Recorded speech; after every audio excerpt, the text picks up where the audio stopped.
This is the continual evolution of the East Coast beat. There's a little bit of noise going on. Someone made some noise, so someone played some music, so someone made some more noise, so I played some music, and then someone is now playing music. So, I mean, we're one of those kind of apartment complexes where if one person gets to get away with it, then damn it, we're all getting away with it, you know what I'm saying? So that's what's going on at my place right now.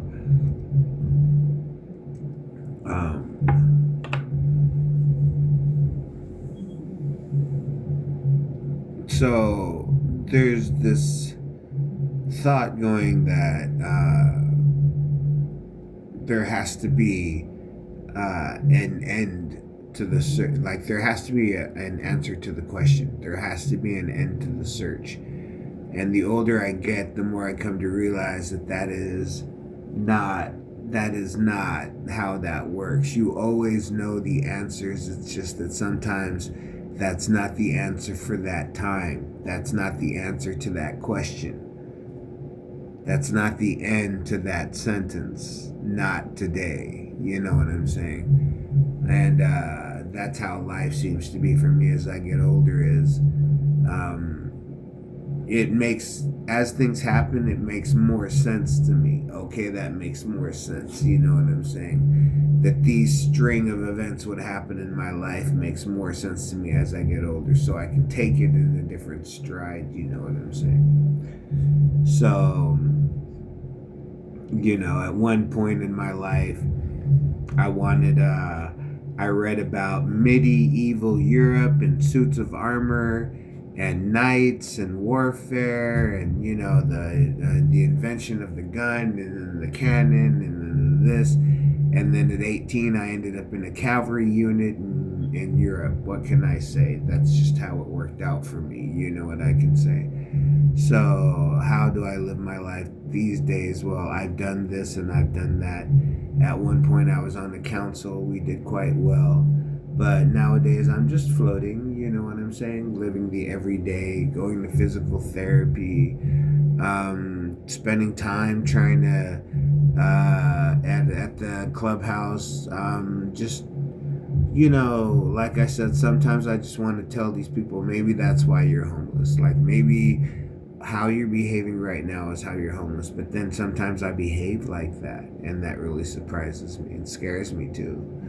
Like I said, I mean, it's funny sometimes to tell stories. Look, you can see Mermaid. It's funny sometimes to tell stories about what I did when I was in the military, or what I did when I was, a certain age. But I'm like at 51, 52, 53. I don't necessarily want to be telling those stories. You know what I'm saying? I want to be surprising myself with some other kind of behavior, like, oh, he finally learned how to make that origami flower out of a dollar bill so he could give it as a tip. You know what I'm saying? Oh, here's a dollar bill that I origamied into something. So when you really, really are down to your last dollar, you can finally break this down. You know what I'm saying? And, but I have yet to learn origami, but, origami, I guess is how they say. I've yet to learn origami. But that's the white Ohio accent coming out in me, I guess, from my aunt. Particularly my aunt Debbie used to speak like that. Stress certain vowels, you know what I'm saying. So origami. I've yet to learn origami. End of story.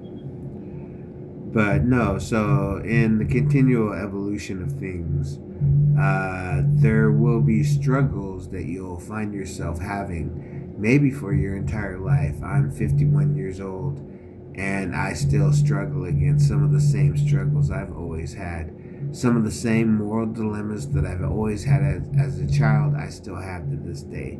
Do they hold me back? I don't know. But do they keep me from doing certain things? Yes, they do. Am I a fully realized individual that's explored all of my options? No. I mean, there's a lot of things in my life I haven't done, both for the good and the bad, I imagine, either way. But just a lot of it, I mean, I've had to live the reality of not having enough money to have enough play money to explore some of my options. But that's fine because, like I said, as I believe, then either I'll be reborn and I'll live this or a similar kind of rebirth life, that of a man or that of a woman, or I'll be reincarnated and I'll live another life, like something I can't imagine, you know what I'm saying? So I'll either be reborn as man or I'll be reborn as something other than man, but it'll still be life. And then, whether or not, some of the Buddhist teachings teach that there are higher levels and lower levels. And I believe that hell and heaven exist in one lifetime. I mean, you know what I'm saying? I've experienced states where I could say, okay, in this lifetime, I would say this was hell, this was heaven. Not because they were the opposite of each other, but because they could completely cancel and negate the effect that the other had. Like one is of elation and the other is of suffering. And at when you're in one, you don't exist in the other. And when they mix a little bit, that's bittersweet. And I've tasted bittersweet. That's why I like dark chocolate. But yeah, life is like that. Like, you come upon a vision or you hear something being said to you as a child, 3, 4, 5, 6 years old, and it leads you through your life. It leads you through your decisions. It makes you play certain sports. Maybe not because the inspiration said play this or you will do this, but because you saw that being played and you said, I could develop from this sport the body that it would require to embody this task that I have been given since this young age. I will be this, I will do this, I will know this. By the time I come to my end, this will have been done by me, by my two hands. So, if that's definitely, I mean, I have to say in my life, that was what was. I did do, but I was disabled and I had arthritis and I couldn't do it for 20 years and I never got the Medal of Honor, and I never, liberated a country by jumping out of an airplane. My body couldn't take it, but I did what I did, because at one point I heard disabled veteran would be what I would be. So I served. Why run from it? You know what I'm saying? And that's how I tell people in this life. 5, 6, 7, you hear something, 11, 12, it's pushing you in a certain way. By a certain age, you're moving. And sometimes it feels like you're just treading water, but you can. And then sometimes it feels like you can't tread water no more. So you got to find an island of safety, light a fire, warm up again, eat a soup, get healthy. You know what I'm saying? Come to realize, okay, I've learned all of this and now I'm stuck on an island and I'm surrounded by strangers. What do I do with it? Well, in the Army, they used to say adapt,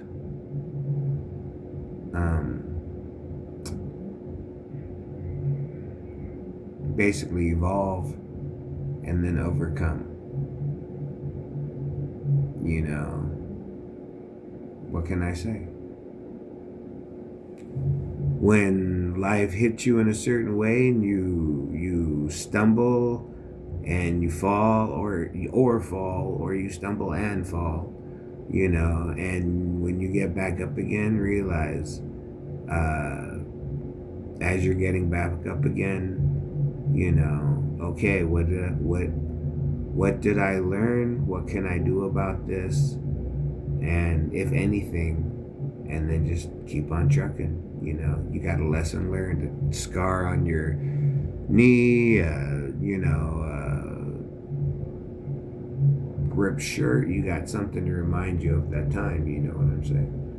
So when you fall, get back up again, but realize that there's been a lesson learned. Like now, okay.